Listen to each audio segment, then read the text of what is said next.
名付けてネオクラシックかなと。お寿司屋さんが居酒屋化してきた。いやー、これお寿司って日本の最高の食べ物っつったら、お寿司。正弘のうまいのなんのうまいのなんのうまいのなんのの正弘です。時すでにお寿司というテーマでいくつかご紹介したい中の今日は2回目なんですが、ネオクラシックな江戸前、ちょっと聞いたことがないような、テーマだと思うんですけども、私がずっとここ2年ぐらいかけて北海道から九州まで行くと、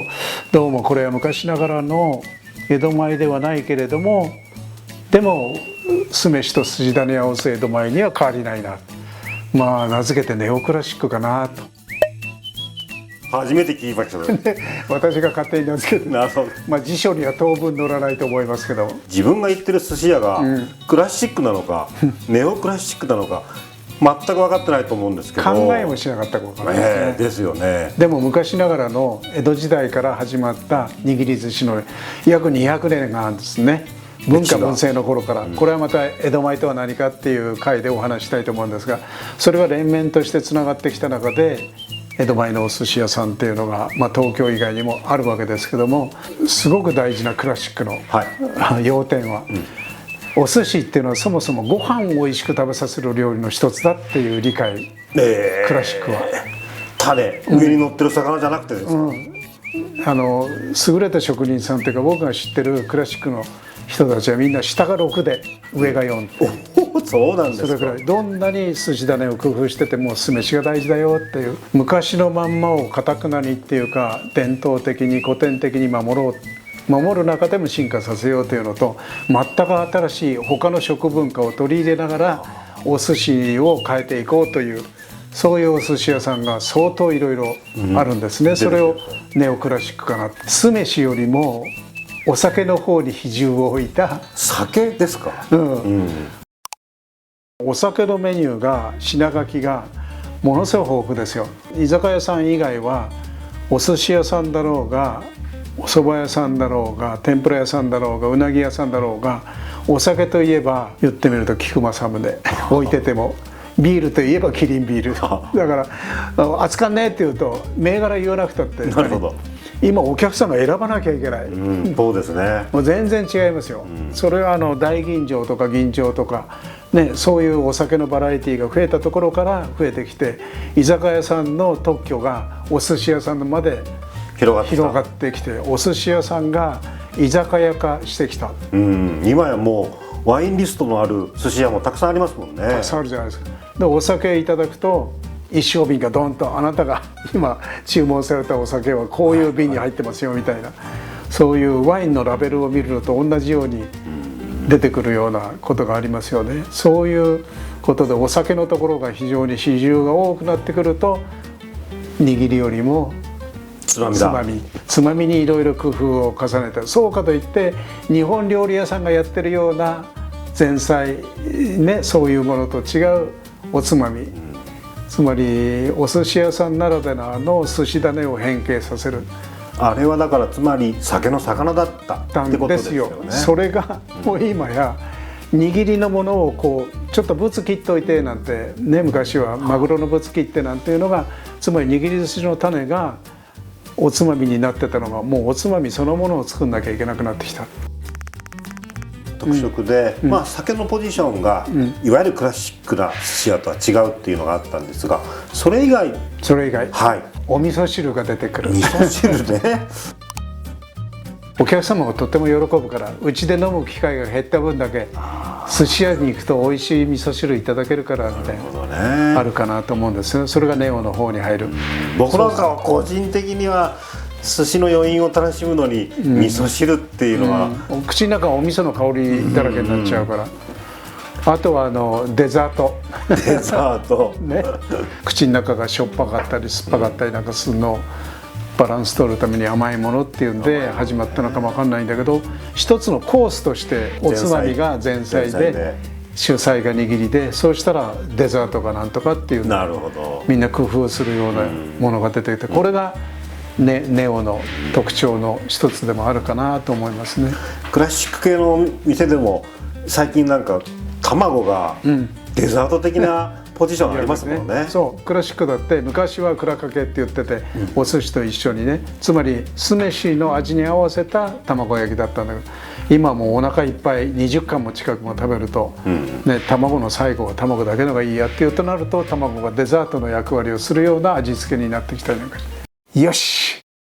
どういうふうにお店の感じが変わってくるかっていうと、握りを挟んで作り手と食べ手が相対するっていう関係じゃなくなってきて、お客様が居心地の良い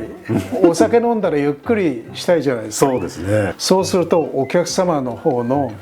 いわゆるカウンターのスペースが広い。なるほど。長っちりしちゃダメじゃよなんて言われると困りますもんね。困っちゃうもんね。おつまみはほんのちょっとね、握りたくさんっていうと、そういう応用をしてくれるお店もあるから、一概にネオクラシックだからといって握りを軽視してるわけじゃないですよね。でもつけ台っていうところ見るとつけ台って言わないですよね。カウンターですね。カウンターでそれがやっぱりフラット。やっぱりつけ台って言われるところよく見るとね、傾斜があるところが昔ながらのだとあるんですよ。食べやすいようにっていうようなことが、それがフラットですよね。だから日本料理屋さんの白木のカウンター席が基本になったような作りのお寿司屋さんが増えてきたっていうことが言えるかなと。前回の清水さんのつけ台はなんか少し客の側に低くなってる。でなんか溝がこう打ってありますもんね。僕が本当に小さい頃記憶にあるのは、柳橋の方のお店ではそのつけ台のところの下にお水がみんな一人一人のところに手が洗い箸がなくて、だからこうつまんでこうちょろちょろちょろってお水が水道のお水なんだけど流れてるんです。流れてるんですよ。そんなものまである。いまだにどっかあるかもわかんないです。九州あたりにあるって聞いたことがあるんですが、これはちょっと皆さんに探してほしいですね。そう探して、ここに探してもらって連絡してほしいですね。おおうまい。親方っていうのがあんまり似合わないね。ああなるほどね。確かに。関西の方からねやってきたカウンター割烹の方なんかみんな大将じゃないですか。おそらくそこら辺からみんな大将っていう呼び名も変わってきた。受け取る側も発する側もとても心地よい関係に生まれた言葉だから、あっという間に広がって、おそらくもう辞書にちゃんと大将っていうとお寿司屋さんの主人のことって出るようになりますよ。親方はもう死後に近くなっていく。寿司種自体もクラシックとネオっていうのは違いが出てきてるんですかね。昔ながらのことから順序立てて言うと、握ったところに上になんか朝月だとか生姜とか、ああいうのは後付けっていうんです、ね、後付け、今スシローでも行くとわさびは別ですから一回剥がして中だとか上に盛り付けて自分でもう一回作り直さなきゃいけないという後付けっていうのは本当はなくたってよかったものを中の生姜なんかを抜いて上に盛り付けるとか、それからあとは香り付けで柑橘を、絞ったりこうちょってやったり、あとはハケで柚子をねおろしたりなんかするじゃないですか。そういう振り柚子だとか、日本料理の影響ですよ。ちょっと見栄えを良くするっていうようなことで言うと、包丁をこうたくさん入れる、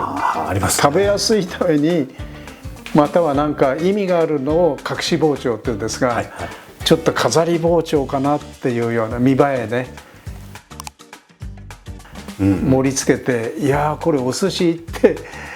言い難いようなものまで出てきて、それはそれでまた美味しいんですけども、同じ寿司種を使っていながら変化バリエーションさせたっていうのと、寿司種そのものが昔はこういうの使わなかった。東京のお寿司でホタテなんかは使わなかった。そうですか。貝といえば、夏はアワビで冬はハマグリ、大体これは季節によって変わってたんです。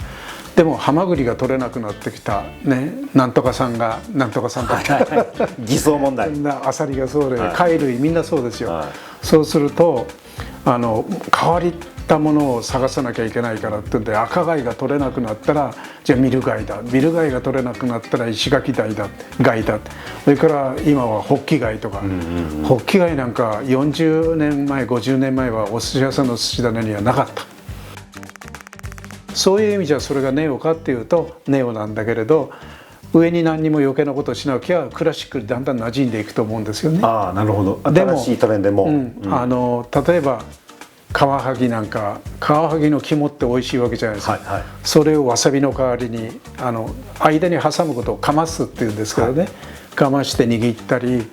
ちょっと他とは違うとこ言ってみると、今一番人気があるのがのどぐろですよ。のどぐろありますね、そういえば。あんなに脂っこいものは江戸前のお寿司では握らなかったです。握った方も次握るの大変じゃないですか。でもお客さんがすごく喜ぶし、貴重品だと思って値段もいただけるから、何でも合わせればお寿司になるっていうのがまたお寿司のならではの特徴ですよね。ルールがない、だからこう逆に言うと人気があって、そうですね、高級なお寿司から回転寿司までいろんなこと、ルールでこれダメよっていうのがないんですよ。何でもできますもんね。何でもできちゃう。アボカドだってできますもんね。できちゃうし、エビフライをのっけたっていいわけでしょ。この間馬刺しのユッケのっけたのも食べましたよ。それもね、お寿司として許されるっていうか、そういうものが若い人に人気があると支持されればどんどん伝播する力が強いから。でもまだまだ変化していくから、まだ先がありますね。まだ先がある。それぐらいにお寿司って自由な食べ物だから世界中に広がったっていうのもありますよね。日本料理はとても難しいです。お水の問題があったり、お魚の鮮度の問題がある。でも加工したものを何かやる、お魚以外だっていいじゃないかっていうベジタリアンのお寿司だってあるわけですから、やっぱり世界に発信できる日本の最高の食べ物っつったらお寿司、それが今熟してる。だから時すでにお寿司、ありがとう。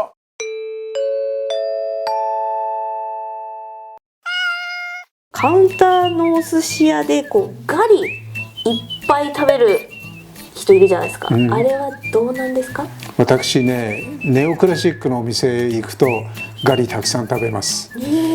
よく考えたらね、酢飯の酢が効いてないとこが多いから、お魚とか おつまみとかそれ以上に握りを食べた後口の中をさっぱりさせたいためについやっぱり生姜に手がいくかな。クラシックのお店だと結構酢が効いてるから